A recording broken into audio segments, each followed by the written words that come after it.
Nothing that's in this museum is made up. Nothing is exaggerated. This is actual facts. But y'all want to consider it improper ideology because it shows y'all in a not so positive light. About to make it blow a bag full of cash like turn to the side, let me see. Damn, I think we all could agree. You and your friends, I done counted 2 or 3.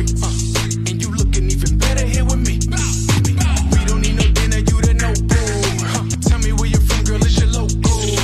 Got a couple dollars we could blow through. Take a couple trips, yeah, I could show you. Jump in my Impala, get the backseat going. That song you just heard is my new joint. It's called Blow a Bag. You can find it on all streaming platforms. Just search Holliewood, Blow a Bag. Send it to your friends. Add it to your playlist, most importantly. Appreciate you for listening. Now let's get ready to get into what's hot in these blogs. First up, I have an update on Shannon Sharpe. We all know Shannon Sharpe made the blogs this week because he was accused of SA by a woman and he's being sued for $50 million.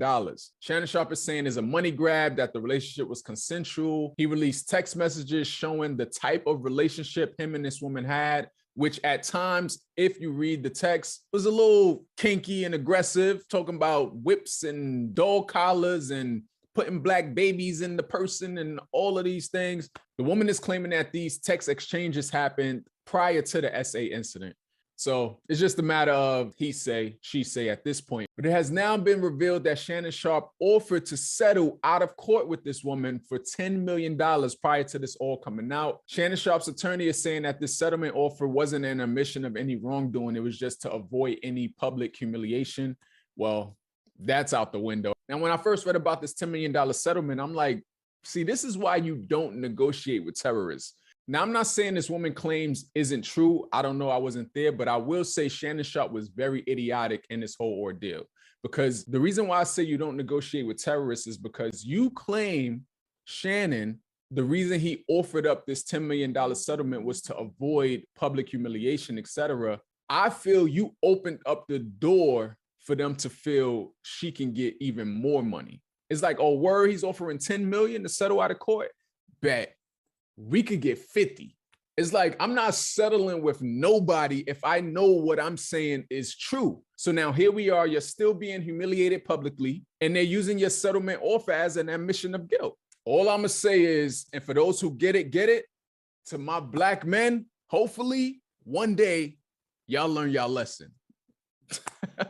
Now let's move on to what else is hot in these blogs. Switching gears to politics in 4547, the Trump administration has secretly begun removing key exhibits from the National Museum of African American History and Culture in Washington, D.C. Journalist April Ryan from Black Press USA reports that one of the first major removes includes the original Woolworth's lunch counter from the 1960 Greensboro, North Carolina sit-in, which was a pivotal civil rights movement moment. The counter and its surrounding exhibit highlighted the bravery of 4 Black college students from North Carolina A&T who protested segregation by sitting at a whites-only counter. Their actions sparked a bunch of other protests across the South and was a turning point in a fight for racial equality.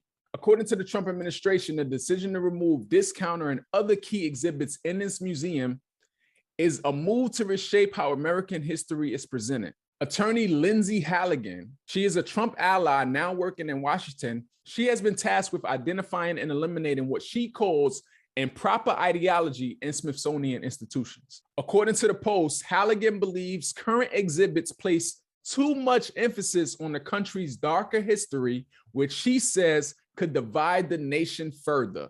So basically, erase Black history. We don't want future generations to see just how savage white people were during these times. We want to just sweep it all under the rug and get rid of it in an effort to whitewash Black history. Like, what is improper ideology?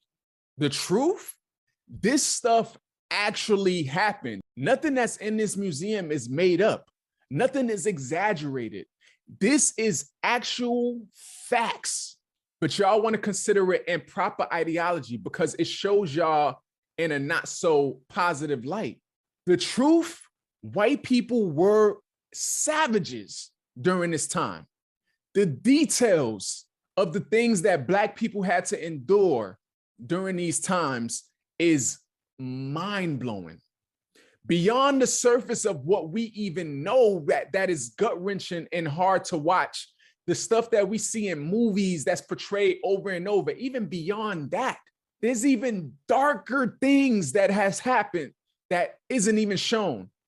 Y'all want to remove a counter? And I guess the mindset is nobody has to know. Future generations don't have to know just how savage we were. Just get rid of all of the evidence that shows it, like, out of here. This is why it's important for us as Black people to make sure we keep our history alive. Make sure our history is told the proper way and passed down from generation to generation to keep it alive. Because if this administration can have their way, boy, like, how are you trying to erase and rewrite history? And I hope any administration that follows this one that has a lick of sense will undo all of this erasure that they're trying to do right now and return these artifacts and exhibits back to the museum, because this is crazy. And that right there is going to conclude what's hot in the blogs for this week. Thank you for watching. If you rock with your boy, be sure to like this video and subscribe to the channel. Also, it's called Holliewood and Friends, which means I want to hear from you. Let me know in the comments your thoughts on the topics I just discussed. I appreciate you. New episodes every Monday night. Until next time, deuces.